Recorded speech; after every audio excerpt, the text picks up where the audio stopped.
C'est fait, Erika est toute seule cette fois-ci. En tout cas, c'est possible, voilà, sur le chemin, voilà, ce chemin de reconnaissance de ce que nous sommes à un moment donné. Un certain nombre de relations, voire l'immense majorité de nos relations, sont destinées soit à disparaître, soit à se réinventer, puisque les relations étaient une manière subtile, mais bien concrète, de ne jamais se rencontrer. L'ego ne veut pas se remettre en question, et la meilleure manière de ne pas se remettre en question, et de se fuir, de courir des sources de plaisir, encore une fois, plus ou moins subtiles.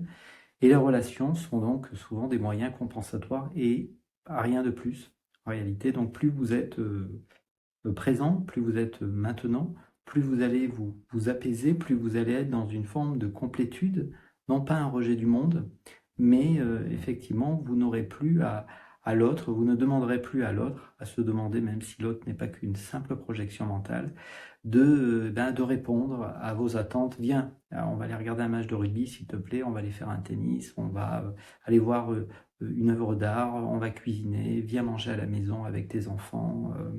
Voilà, on va s'adonner à des plaisirs intimes, tout et n'importe quoi, pourvu que l'autre m'aide à me fuir. Viens, s'il te plaît, partager ce désir profond que j'ai de ne pas me connaître moi-même. Donc, aide-moi à me fuir. Voilà, si on fait ça. Et donc, plus vous êtes bien dans une ouverture à maintenant, prenant en compte ce que vous ressentez, en redécouvrant avec simplicité et honnêteté le lieu où vous êtes, redécouvrant aussi ce qui se joue à niveau sonore, les goûts, même si c'est toujours les mêmes aliments que vous mangez. Plus vous êtes ici, plus vous avez, on va dire, un rapport intime avec maintenant, parce que au début, on a l'impression effectivement qu'il y a nous comme une entité séparée qui s'installons dans le présent. Bien sûr, c'est faux. À un moment donné, on se rendra compte qu'il n'y a rien à faire pour être maintenant. Bref, plus on va être ici et moins on va avoir besoin de courir les plaisirs du monde, en tout cas de rechercher quelque chose à l'extérieur de soi, même si tous ces mots sont pleins de dualité, hein, certains le savent. Mais on pourrait dire que c'est naturel, que ça résonne plus, on va dire que les relations ne résonnent plus. C'est peut-être pas que de votre faute à vous, pour revenir dans la dualité. C'est peut-être aussi que l'autre ne résonne plus avec ce que vous dégagez. Voilà. Peut-être qu'il n'est pas à l'aise avec le fait que vous, vous êtes tranquille, vous êtes en paix, que vous ne courez plus certains drames, que vous ne défendez plus certaines idées, que vous ne vous inquiétez plus de critiquer X ou Y, que les discussions futiles ne vous intéressent pas. Tout cela peut être vu comme quelque chose de brutal pour l'environnement. Voilà, comme une forme de fuite. Il n'en est rien en réalité. C'est juste qu'encore une fois, plus vous êtes ici, plus vous nourrissez cette vie qui est sous les épaules, pour le dire ainsi, et plus effectivement il va y avoir un apaisement du mental. Et moins il y aura d'étiquetage. Vous n'allez plus étiqueter ce qu'il y a autour de vous.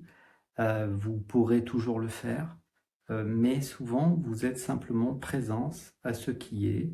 Et comme vous ne posez plus d'étiquette, vous pouvez affirmer que les objets ne sont pas séparés entre eux. Vous pouvez toujours le faire à travers le prisme du mental analytique, mais vous ne le faites pas.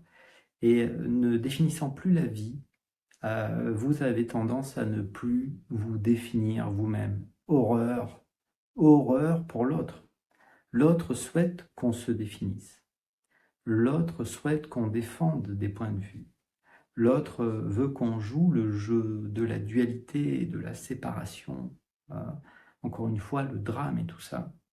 Donc, à hauteur de ce que vous allez trouver la paix en vous, vous amenez potentiellement l'autre à faire de même, même si vous n'imposez rien du tout. Même si vous ne parlez pas de ce que vous vivez, l'autre, comme c'est la même conscience, va potentiellement sentir que il y a un problème ou qu'il peut peut-être s'autoriser à être ce qu'il est. Et ça fait bien sûr très peur à l'ego. Donc des relations vont être appelées à se dénouer, je vois ça beaucoup. En consultation, je vois beaucoup de gens qui vivent une solitude, voire une extrême solitude. Est-ce que c'est grave? Effectivement, si vous n'avez pas trouvé de complétude, de paix en vous, voilà, pour le dire ainsi, naturellement, ça ne va pas. Et vous aimeriez que l'entourage vous respecte. Et vous pourriez vite avoir l'impression que l'entourage vous trahit, vous rejette, que c'est injuste, qu'il vous abandonne. Mais en réalité, ce n'est qu'une pâle copie de cet abandon que vous étiez à vous-même. Vous étiez abandonné autrefois, on s'était abandonné. On s'était trahi aussi. C'était tellement injuste de ne pas prendre en compte cette vie, de prendre en compte maintenant. Donc, on reproche souvent à l'entourage de nous laisser seuls, mais on s'est laissé seul combien de temps? Voilà. C'est-à-dire, il n'y a souvent aucune attention consciente chez l'immense majorité d'entre nous. Donc, cet instant où on décide, enfin justement, on ne décide pas d'être sur ce chemin de reconnaissance qui est simple en réalité, qui n'est pas du tout obligé de passer par le prisme de la spiritualité, il faut pouvoir le dire aussi. Ça peut, mais c'est pas du tout une obligation. Donc, vous pourriez avoir l'impression que vous laissez l'autre, que l'autre se sent, pour être encore un peu dans la dualité, que l'autre se retrouve finalement seul avec lui-même, hein, lorsqu'il est avec vous. Voilà, que vous ne jouez plus l'illusion. Et donc, c'est une des raisons qui fait que ça peut effectivement faire disparaître un certain nombre de relations. Après, on peut aussi dire que plus c'est établi, plus c'est ici, hein, plus vous avez reconnu qu'il n'y a aucun effort à faire, qu'il n'y a jamais personne qui a intégré la présence, qu'il n'y a jamais personne qui a atteint la réalisation du soi, parce qu'il n'y a que le soi.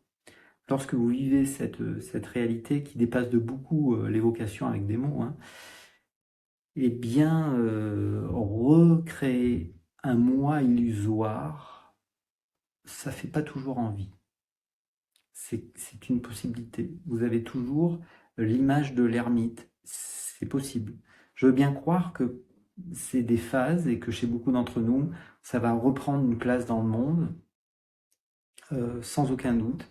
Mais il y a déjà telle complétude, c'est tellement ce que l'on recherche, être est tellement ce que l'on recherche, qu'après vous avez cette présence d'esprit, pour employer des mots faux, de ne pas trop jouer à l'illusion. C'est pas un cadeau que vous faites à l'autre. Donc quand on commence à vous appeler par votre prénom, déjà, il faut avoir envie de répondre. Vous pouvez le faire, mais voilà, jouer avec ce moi fictif n'est pas toujours amusant.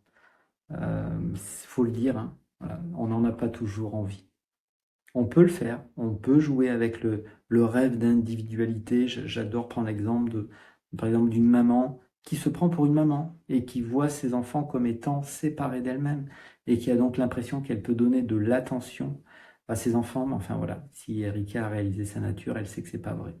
Elle sait que cette notion de séparation, où je dois prendre soin de mes enfants, ça n'existe pas. Il y a un discernement. Il n'y a pas de rejet, vous aimez ce qui est, donc vous aimez les gens autour de vous, mais enfin se réunir l'après-midi pour manger des gâteaux ou le soir pour boire de l'alcool ou je ne sais pas quoi, c'est possible que ça soit des activités qui volent en éclats. Il y a toujours la spontanéité qui peut nous amener à vivre quelque chose. Mais souvent le simple fait d'être dans ce que voilà, de vivre le goût de maintenant, c'est suffisant. Donc comme votre rôle, c'est pas de jouer à la garderie, et que ça serait prétentieux de prétendre garder potentiellement des gens qui ont 30 ans ou 40 ans de plus que vous. Puisqu'après, vous reconnaissez juste que l'autre est dans l'illusion. Et que vous soyez dans l'illusion, que vous ayez 80 ans ou vous ayez 14 ans, vous êtes dans l'illusion. Donc, la réalisation confère une forme de maturité, aussi on pourrait dire, qui se prête pas toujours aux échanges ordinaires. Voilà. Voilà, c'était une petite causerie comme ça sur le fait que c'est tout à fait normal que après la réalisation, c'est pas grave qu'il y ait un certain nombre de relations, de personnes qui disparaissent de votre vie. Il y en aura peut-être d'autres qui viendront à la place. Allez savoir, tant mieux. C'est un temps qui est nécessaire aussi, hein. Il y a un temps où vraiment on s'imbibe, on s'infuse de ce que l'on est. Voilà, il faut que ça soit établi. Voilà, tant qu'il y a encore un peu, comme on dit, des allers-retours, c'est pas la fête, quoi. Donc, faut que ça soit posé. Après, une fois que ça soit posé, la question de savoir si j'ai des gens autour de moi ou si j'en ai pas, vous verrez que la question s'effondre. La réalisation, c'est pas avoir la réponse à tout, c'est l'effondrement des questions. Voilà, moi, je présente souvent ça comme ça. Donc, voilà, je ne sais pas à quel moment vous allez regarder cette vidéo parce que le temps n'existe pas, mais effectivement, il semblerait que ça va être les fêtes de Noël et ça peut sembler triste pour certains d'entre nous d'être seuls. On peut voilà, évoquer que vous avez des êtres qui n'ont pas eu la chance de reconnaître ce qu'ils sont, pas encore, même si c'est disponible à chaque instant. Et que forcément, tant que vous n'avez pas reconnu ce que vous êtes réellement, vous pouvez ressentir un malaise émotionnel, vous pourrez ressentir de la tristesse. Et cette présence que nous sommes confère une forme de tendresse, de compassion. Donc vous comprenez, vous saisissez la souffrance de l'autre, vous comprenez qu'il n'y a pas de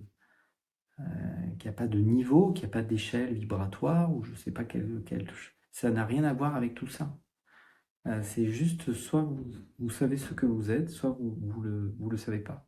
La problématique, c'est l'immense majorité d'entre nous pense savoir ce que l'on est, alors qu'on ne se définit qu'à travers une histoire qui commence par un prénom, une histoire qui disparaît tous les soirs et qui est appelée de toute manière à se transformer. Aucune stabilité au niveau de l'histoire. Quand on parle de la réalisation, on recherche de quelque chose de stable finalement, même si ce n'est pas une chose. Est-ce qu'il y a quelque chose qui est toujours là ? Est-ce qu'il y a quelque chose qui était là avant l'arrivée de mes amis, puisqu'on parle des relations sociales, qui était là pendant que mes amis étaient là, et qui était là après. Voilà, tout simplement. Donc, si vous êtes seul, je vous souhaite du courage. Voilà. Et je vous souhaite de trouver avant tout une forme d'apaisement émotionnel, voilà, de présence qui vous donne une forme d'apaisement, de se rendre compte que ça va en fait. Même quand on est seul, ça va. Tout va bien. Peut-être à bientôt. Voilà. Au revoir.